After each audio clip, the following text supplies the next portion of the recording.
U.S. Hybrid design and manufactures electric powertrain, which is the enabling technology for zero emission, regardless of the energy source. Some people believe battery, some people think fuel cell, or the diesel hybrid or renewable natural gas. But our core competency is to making sure that electric powertrain can do the zero emission propulsion while we are trying to resolve what the energy source is depending on what the application is. In addition, US Hybrid is designing and manufacturing fuel cell engines. These are the engines that is no combustion. We extract electron directly from the hydrogen molecule. No more burning. So there is no emission. The exhaust is water vapor. So therefore really is the most efficient form of the engine. All we have done with combustion, we have been band-aiding by having after treatment. This one, the after treatment is the engine itself. The engine that we provide is an engine that has pretty much zero emission and no exposures, no liabilities, no issues with the potential emissions as we go forward.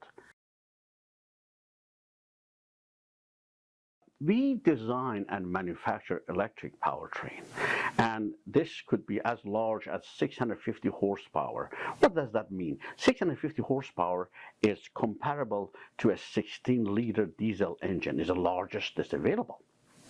And those electric powers have been powering monorails in the world, Malaysia, Mumbai, India, Sao Paulo, Brazil.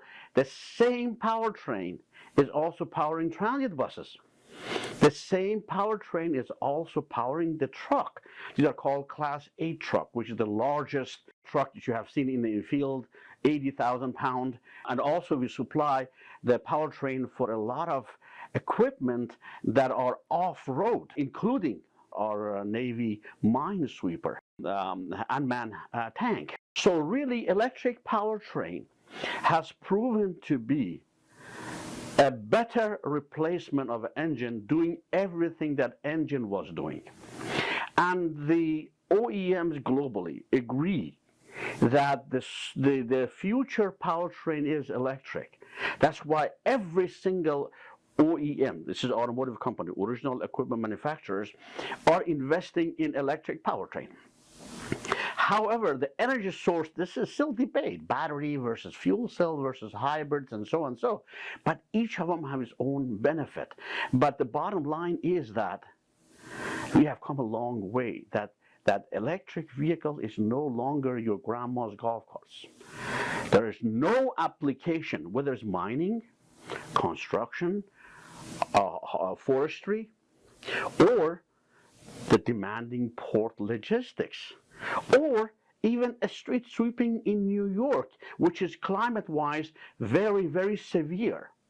And these vehicles have shown for a decade that they can operate reliably, they can do the job with no emission, low noise, and the operator likes them, and the public likes them, and they have shown to have a lower operating cost. For example, our diesel hybrid electric in New York, because they would not allow gaseous fuel for the past 10 years, is doubling the fuel economy, which means reducing greenhouse gas by 50%, which is better than our 2035 target.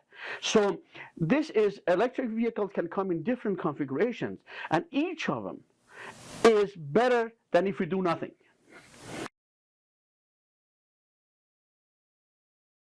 A hydrogen fuel cell is just another engine. It is an energy transformation. The big, large engines will disappear because we do not know how to achieve the emission reduction required for the 2030 and 2035. Fuel cell engines extract electron directly, so therefore there is no liability associated with that. If you are after energy efficiency and technology that potentially could not cause illegal issues with not meeting the demand, then fuel cell is the the energy source for that. Science is very, very straightforward. This is not a black magic. So for the fuel cell engine, really we are at a very starting stage. I am comfortable that in my lifetime, whatever is left of it, we will no longer see a combustion, that we burn the fuel, but rather directly take the energy from hydrogen. That's where the energy is.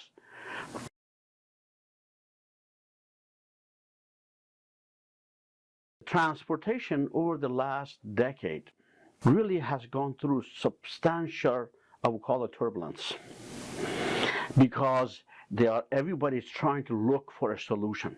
Many of the industry players, the large engine makers, they say, we no longer are going to make this engine. They don't know 100% what's going to replace it, but they know building large diesel engine is no longer an option. So as I look down to the next decade, or more, or 2 decades, maybe by then I'm still alive or not, but that's a different story. The future propulsion will be electric. The energy efficiency is going to be critical. Emission is going to be huge. Recyclability is going to be a major issue. Renewability is very, very critical. So therefore, as I look at the future using electric propulsions, whether they use battery and renewable energy, or they use hydrogen and they use renewable hydrogen, green hydrogen, or even blue hydrogen, that is going to happen. It is only for the last decade that transportation industry and end user are starting asking about what kind of vehicle do I need? What is the footprint of my vehicle on my local community as well as global community?